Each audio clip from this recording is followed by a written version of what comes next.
Okay, here's video number 2 of my rebuild. I've finally finished everything.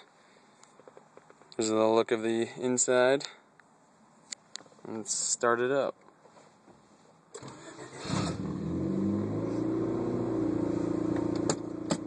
This is the exact same route that I did last time.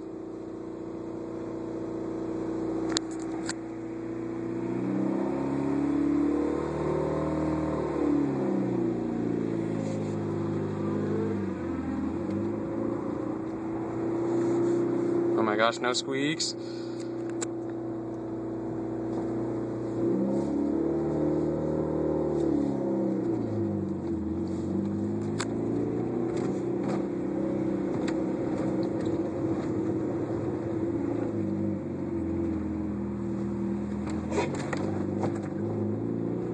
That noise was the exhaust.